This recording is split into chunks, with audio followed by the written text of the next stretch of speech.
नमस्ते गाइस, और आज की वीडियो में बात करते हैं शाफकात राखमनोफ के बारे में। शाफकात के लिए हम बोल सकते हैं कि उसकी फाइट अगेंस्ट जेफ नील उसका एक रियल टेस्ट था जो मुझे लगा शाफकात ने काफी अच्छे से क्लियर किया। शाफकात की fight against Jeff Neil I think हर कोई एक्सपेक्ट कर रहा था कि शाफकात राखमनोफ इस फाइट में रेसलिंग करेगा, जो उसने ट्राई भी किया फर्स्ट राउंड की स्टार्टिंग में, बट जेफ नील का टेक डाउन डिफेंस काफी अच्छा निकला। शाफकात की हर एक इनसाइड या आउटसाइड ट्रिप को जेफ नील ने काफी अच्छे से डिफेंड किया, जिसके बाद मुझे ऐसा लगा कि शाफकात ने डिसाइड किया कि फक इट, वो जेफ नील के साथ स्टैंड अप फाइटिंग करेगा। टू बी ऑनेस्ट, इस फाइट से पहले मेरे डाउट्स थे शाफकात राखमनोफ की स्ट्राइकिंग पर, बट इस फाइट में शाफकात राखमनोफ ने प्रूव किया कि वो एक प्रॉपर स्ट्राइकर जिसके पास नॉकआउट पावर है, उसके साथ वो बैंग कर सकता है और उसको आउटस्ट्रक भी कर सकता है। शाफकात की डिफेंस करने की एबिलिटी पर भी थोड़ी देर में बात करेंगे, बट पहले अगर बात करें पॉजिटिव्स की, तो अपनी कुछ लास्ट फाइट्स में शाफकात राखमनोफ ने अपनी स्ट्राइकिंग को काफी ज्यादा इंप्रूव किया है, जिससे ये पता चलता है कि शाफकात राखमनोफ ने काफी ज्यादा टाइम दिया है ट्रेनिंग में अपनी स्ट्राइकिंग को इंप्रूव करने के लिए। इस फाइट की भी बात करें तो जेफ नील पर इंसेन स्टैंडिंग चोक से पहले शाफकात ने अपने राइट स्ट्रेट पंच से जेफ नील को बुरी तरह से हर्ट कर दिया था। इस पूरी फाइट में शाफकात की तरफ से जो सबसे ज्यादा इफेक्टिव पंचेस थे वो basic 1-2 jab and right straight punches थे, और शाफकात की किक्स थ्रो करने की एबिलिटी मैं ऑलरेडी जानता था कि काफी ज्यादा सॉलिड है। अपनी प्रिडिक्शन वीडियो में भी मैंने कहा था कि शाफकात राखमनोफ की किक्स और क्लिंच में उसकी नीज काफी ज्यादा डेंजरस हैं, और इस फाइट में भी हमने एग्जैक्टली सेम देखा। क्लिंच में शाफकात ने अपनी नीज से जेफ नील को मल्टीपल टाइम्स हर्ट किया।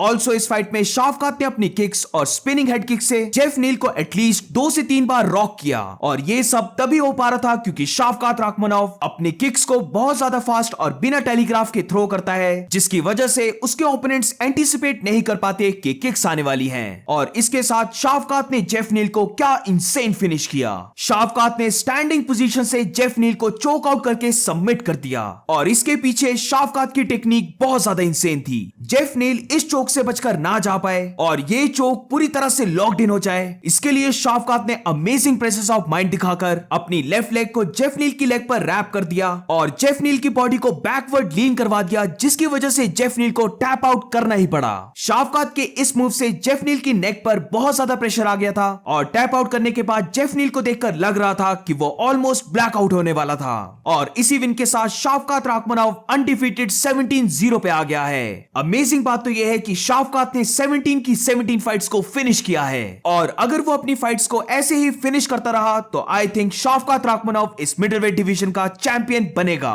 बट अगर शाफकात को यह अचीव करना है या फिर उसको लॉन्ग टाइम तक चैंपियन बने रहना है, तो शाफकात को अपना डिफेंस इंप्रूव करना होगा। सिर्फ एक मेजर प्रॉब्लम जो शाफकात की फाइटिंग में दिखती है, जिसके बारे में मैंने पहले भी कहा था, वो है शाफकात की वीक हेड मूवमेंट। इस फाइट में भी हमने देखा कि शाफकात राखमनोफ बुरी तरह से रॉक हो गया था, और अगर उसने जेफ नील को क्लिंच नहीं किया होता तो वो बहुत ज्यादा डेंजर में था। जब तक शाफकात जैब्स और स्ट्रेट पंचेस थ्रो कर रहा था अपनी रीच का एडवांटेज लेकर, तब तक तो सब ठीक था, बट जैसे ही वो डिस्टेंस को क्लोज करके अपर कट मारने की ट्राई कर रहा था, या फिर जब भी शाफकात ने हुक मारने की ट्राई की, ऑलमोस्ट हर बार जेफ नील ने शाफकात को काउंटर किया। स्पेशली जब भी शाफकात ने बिना हेड मूवमेंट के डिस्टेंस को क्लोज किया, जेफ नील ने उसको अपने लेफ्ट स्ट्रेट पंच से काउंटर किया, और ये फ्यूचर में शाफकात को काफी ज्यादा प्रॉब्लम दे सकती है। अगर हम इस सीक्वेंस को भी देखें जिसमें शाफकात राखमनोफ रॉक हुआ था, तो उधर भी शाफकात ने अपनी चिन को वाइड ओपन करके डिस्टेंस को क्लोज किया और अपर कट मारने की ट्राई की थी, और जैसे ही उसने वो अपर कट को मिस किया,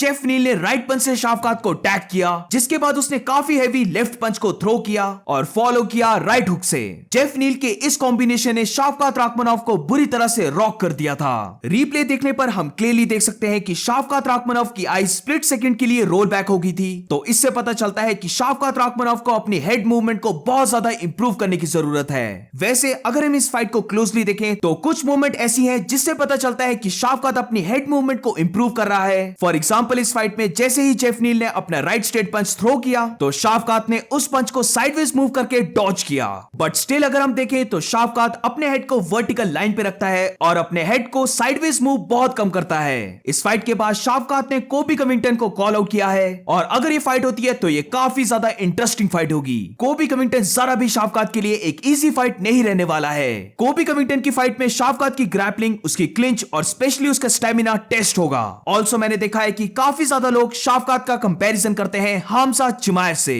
तो मेरी ओपिनियन में अगर इन दोनों फाइटर्स की अभी फाइट हो जाए तो I think Khamzat Chimaev wins. वैसे आप लोग क्या सोचते हो इस मैचअप पर? Let me know in the comments. और इसी के साथ इस वीडियो का एंड करते हैं। अगर आपको ये वीडियो अच्छी लगी हो तो please make sure to like subscribe. मिलते हैं नेक्स्ट वीडियो में।